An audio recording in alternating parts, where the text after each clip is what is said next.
Good day, everyone. It's your favorite mathematics tutor, mathematics and physics tutor. So today we are looking at a topic in physics which is heat energy. Heat energy. So let's give an overview of what heat energy is. Now, heat energy is a form of energy, alright? Or heat is a form of energy, which is also called thermal energy. It is called thermal energy. Right?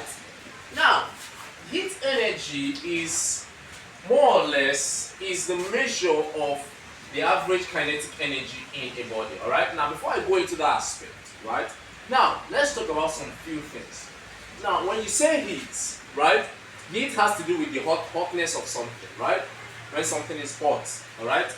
Or in other words, if the temperature of a subject or an object rather is high, we say it has heat. It has what? Heat. If the temperature of an object is low, we say it has no heat or low heat. Alright? If the temperature of an object is high, we say it is what? Hot. If the temperature of an object is low, we say it has low heat or no heat. Good. So, what is temperature?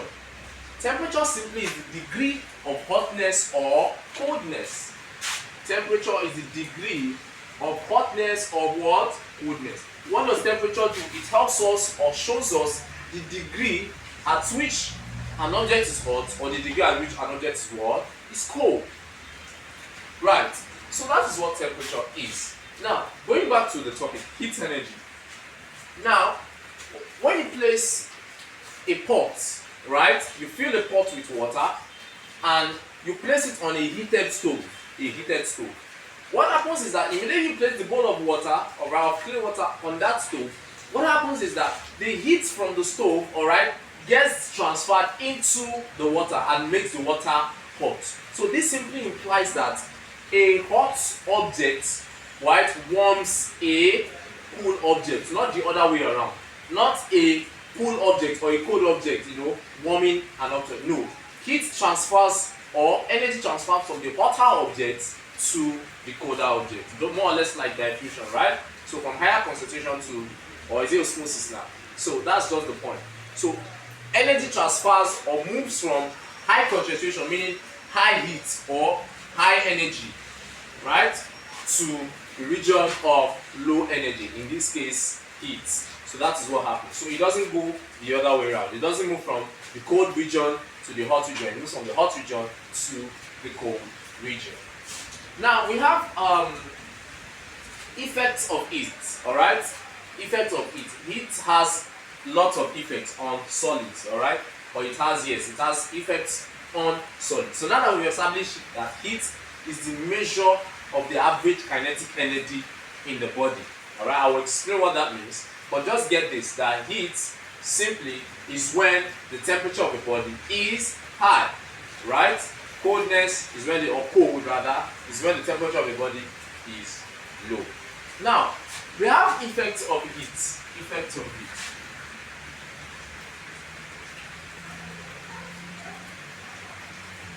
Now, one of the effects of heat on solid is one, what I call increase in temperature. Increase in temperature. Now, one of the effects of heat on solids is that it increases, or not just on solids, on liquids also, right?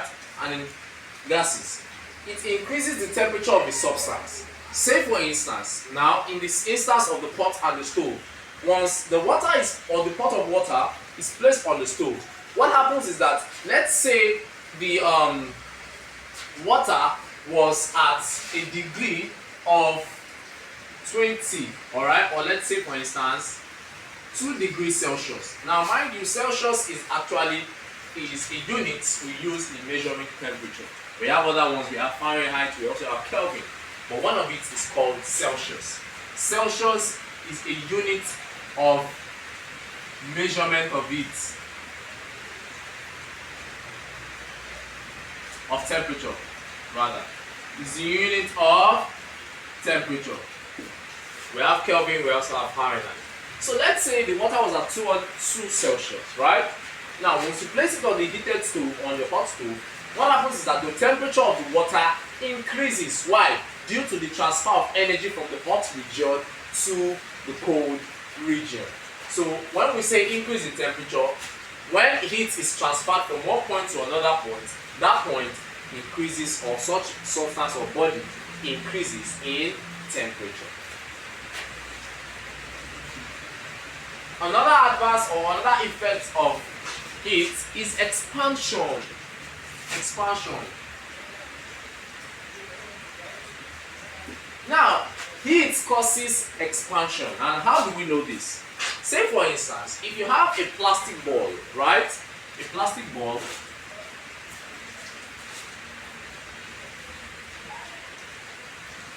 Right? And then you have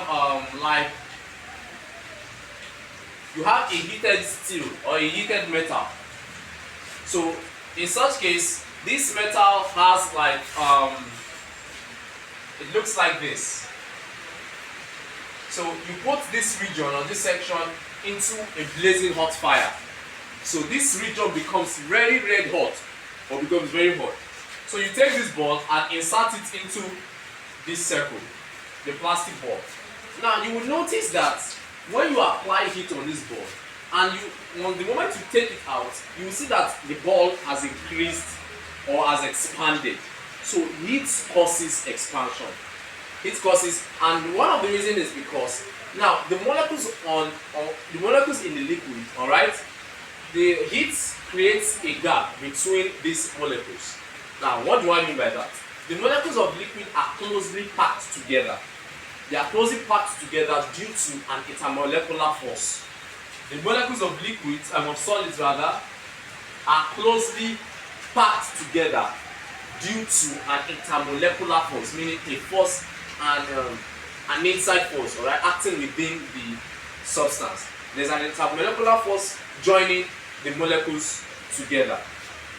Now, what expansion or what heat does is that it separates these molecules, right? So when you apply heat, these molecules are now what? Separated, thus creating an expansion.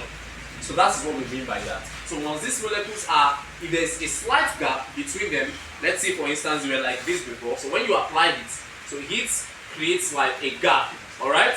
So what happens is that the object begins to expand. We'll get into this later when we talk about expansion in liquids, alright? Most especially expansion in water. Now, another effect of heat is change of state. Change of physical state or state. Let's say change of state, right? The effect of it, when you apply heat to a substance, it changes the state of such substance, except in the case of it changes the state of the substance, yes, and also increases in temperature. So I should have mentioned while I was explaining increase in temperature that it also increases the temperature of the body, except in the case of change of states. All right, that's when you have to talk about some concept later on, right? So I should have mentioned that. So now 3, change of state. So when you apply heat to an object, say for instance, if you removal or addition of heat changes the state of an object. Alright? Once you apply heat to a solid or an ice, take for instance, let's say take a solid for instance, solid ice. When you apply heat to solid ice, what happens? The continuous application of heat changes the state of that ice into what? Liquid. Into liquid. So heat changes the state of an object. We have lots of effects of heat. We have lots of effects of heat. We have thermonic emission. Thermonic emission. What is thermonic emission? What heat does is that when you apply heat to a solid or to a surface, what happens is that these molecules gain kinetic energy and they break free from their intermolecular forces. So when they begin to escape, right, that's what we call thermonic emission. So say for instance, if you have a solid, for instance, right? If you have solids, for instance, so when you place, okay, let's take a metal, right? If you place a metal here and then you place a hot ball, all right, or you place something hot over the metal, what happens is that you begin to see thermonic emission. What's thermonic emission? The molecules of this metal will be escaping. Why? Because they've gained kinetic what? Energy. So they break free from their intermolecular forces, which was binding them together. They break free and then they begin to move about. So that's what we mean by thermonic emission. So we have lots more. But before we get into that, let's quickly look at the kinetic molecular theory. Kinetic molecular theory. Now, want to look at the kinetic molecular theory. So there is a theory guiding there's a theory guiding how molecules are being construed or constructed in some substances. Right, so let's look at that. We obviously know that we've been taught that every particle or every object is made up of small, tiny particles, which is called atoms, right? We know that already. So the first theory states that all particles are made up of, or all substances rather, are made up of small particles called atoms. Or particles. You don't call them atoms, you call them particles. And then the second theorem is that these particles or atoms are in constant motion. And what do we mean by that? They are in constant motion or random motion or at rest. So what do we mean by that? That in these substances which are made up of particles, these particles are not just there, alright? They are moving constantly, alright? Some are moving in a specified direction. Some are moving in a haphazard direction, meaning they don't have any direction, they're just moving from one place to the other, right? So basically, all you need to know is that this second law, or second theory is that, I said the first one, all substances are made up of particles. The second, they are in constant motion or a random motion. And then the third is that these particles, there is a force of attraction between these particles. Yes, you must know that. There is a force of attraction between these particles. So these particles, there is more or less like a force, a force of cohesion. Remember we talked about cohesion. Cohesion is the force of attraction between two molecules of the same type. So there is a force of cohesion between these molecules. And then the fourth one is that the size of these molecules or size of these particles is very negligible to the size of its substance. What do we mean by that? That these molecules or atoms or particles are so tiny or so small. Alright? In fact, they can be regarded as nothing. But in this case, they are not nothing. They are something because they are actually there. But what we are trying to emphasize is that these particles are so small. In fact, it was recorded that the size of a molecule is about 10 times 10 to the power minus 2 meter, or the area rather, meter squared. So small, alright? So these are the four molecular theory. Now, moving on, let's quickly touch on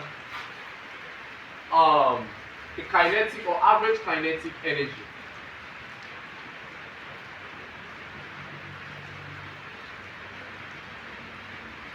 Of a solid. Now, one of the instruments we use in measuring temperature is thermometer. We have different thermometers. We have in-glass thermometer, mercury in-glass thermometer, and so on and so forth, right? But I quickly want to talk about average kinetic energy of a solid. Now, temperature simply measures the average kinetic energy of a solid. Now, what is kinetic energy? I'm showing you what kinetic energy is. Kinetic energy simply is the energy of a body due to its motion. Motion in this case is that the body is moving, alright? Or it's moving either randomly or constantly. So as long as there is a movement, there is kinetic. So in this case, if I move from point A to point B, alright, what I did was just now I performed kinetic energy, meaning there was kinetic energy. Why? Because there was movement, there was motion. So any object moving has kinetic energy. Good. Now, what temperature does, it measures the average kinetic energy. Alright? In this case, some molecules in some substances move faster than the other. Are you with me now?